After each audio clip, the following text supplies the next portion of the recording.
जय श्री सीताराम।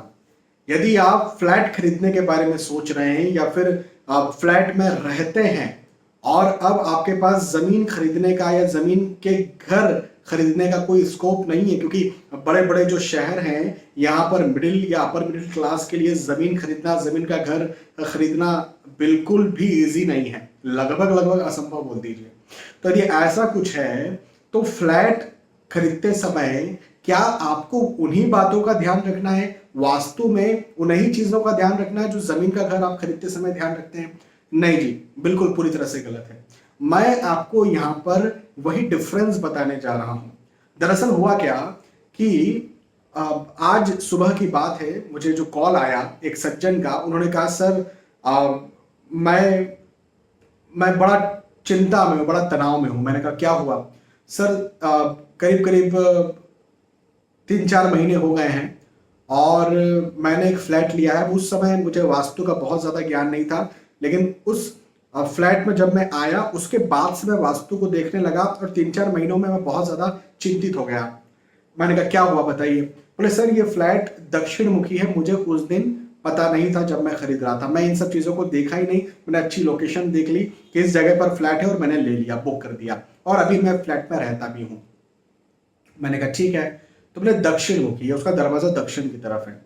मैंने कहा ठीक है, मुझे ये बताइए कि इसमें बालकनी है? उन्होंने कहा हाँ सर 2 बालकनी है। मैंने कहा वो 2 बालकनी किधर है? उन्होंने कहा सर एक तो नॉर्थ में है और एक नॉर्थ ईस्ट में है। और मैंने उनसे और 2-4 सवाल किए, रेक्टेंगल है, कैसा है, ये सब मैंने सवाल किए। मैंने उनसे कहा भैया बिल्कुल डरने की जरूरत नहीं है, आप जब से इस फ्लैट में आए हैं आपकी पारिवारिक स्थिति अच्छी हुई होगी, आपकी आर्थिक स्थिति में सुधार हुआ होगा। उन्होंने तपाक से कहा सर मैं फ्लैट में आया 1 महीने बाद मेरा प्रमोशन हुआ। मैंने कहा ठीक है। उसके बाद से आप वास्तु को भी मानने लगे और देखने लगे।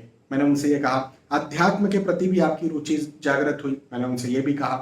तो मैंने कहा इस फ्लैट में आने के बाद में आपको कोई ऐसे नुकसान नहीं हुआ है और ना होगा। तो बोले सर दक्षिण मुखी जब फ्लैट है तो ये तो खराब होगा फिर मेरे लिए, क्योंकि दक्षिण दिशा तो खराब होती है। मैंने कहा देखिए सिर्फ दक्षिण मुखी फ्लैट ही हो जाए इससे ही सब कुछ नहीं होता है, क्योंकि दक्षिण मुखी जो फ्लैट है उसमें दक्षिण दिशा तो हमेशा बंद रहती है। भाई बंद रहती का मतलब ये कि आपके फ्लैट का दरवाजा कितनी देर तक दिन में खुला रहता है? उन्होंने कहा सर बिल्कुल नहीं खुलता, जो आते हैं और वो भी पूरा ओपन नहीं करते, थोड़ा सा ओपन किया, आए और बंद कर दिया।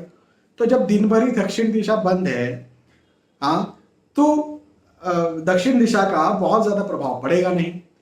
उसी के साथ साथ यदि आपकी उत्तर दिशा या फिर उत्तर पूर्व दिशा में बालकनी है तो यहाँ बहुत ज्यादा खुला है, यहाँ की हवाएं आपके घर बहुत ज्यादा आती हैं।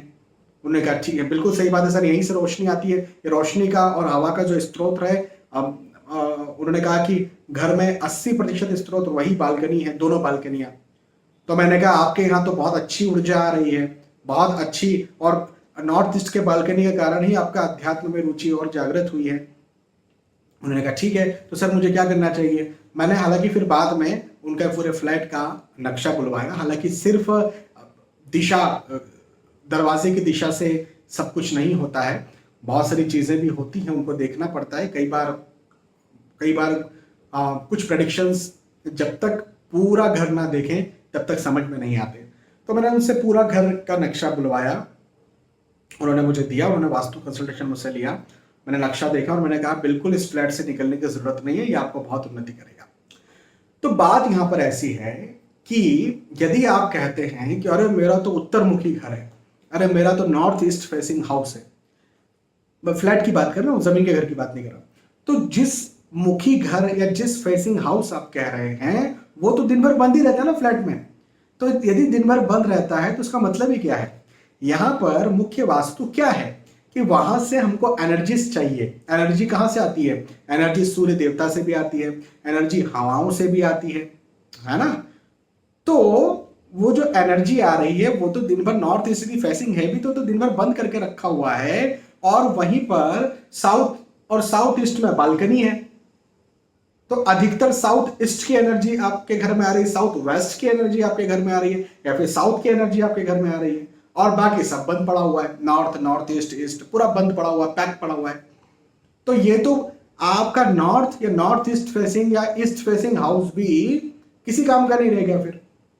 तो फ्लैट खरीदते समय इस बात का जरूर ध्यान रखें कि भाई दिशाएं कौन सी खुली है।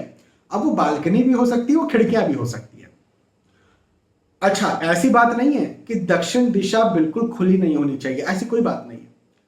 लेकिन वास्तुशास्त्र का सामान्य से सिद्धांत यह है कि दक्षिण के बजाय उत्तर, उत्तर पूर्व जिसको ईशान कहते हैं, नॉर्थ ईस्ट, और उत्तर पूर्व, ये जो दिशाएं हैं ये ज्यादा खुली हो, यहां से ज्यादा एनर्जी आना चाहिए।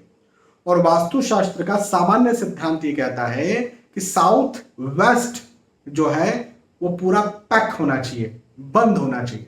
यहां तक कि साउथ भी पैक होना चाहिए, बंद होना चाहिए। तो फ्लैट में तो ऐसे ही होता है। फ्लैट यदि हम कह रहे हैं कि साउथ फेसिंग है, साउथ वेस्ट फेसिंग है, साउथ ईस्ट फेसिंग है, तो पैक ही है ना, वो तो बंद ही है ना। अब ये एक अलग बात है कि खुला क्या है। हो सकता है कि साउथ फेसिंग फ्लैट है लेकिन उसी के साइड में साउथ ईस्ट में बालकनी है या साउथ वेस्ट में बालकनी है, तो अब खुला भी पूरा वही हो गया, तो हो सकता है वो खराब परिणाम दे दे। लेकिन जहां पर नॉर्थ, नॉर्थ ईस्ट और ईस्ट खुला है, ज्यादा कंपेरेबली ज्यादा खुला है, वो साउथ फेसिंग हाउस भी या south east south west facing house भी फ्लैट की बात कर रहा हूं, बुरा परिणाम नहीं देगा। और जमीन के घरों में क्या होता है, हम जो फेसिंग कहते हैं वो ज्यादा खुला हुआ रहता है, क्योंकि सामने रोड है ना। जब रोड है तो सामने तो खुला होगा ही होगा पक्के से। और फ्लैट के सामने रोड तो होता नहीं, वो कॉरिडोर होता है, फ्लैट के सामने दूसरा फ्लैट होता है, तो पूरा पैक ही रहता है वो जगह।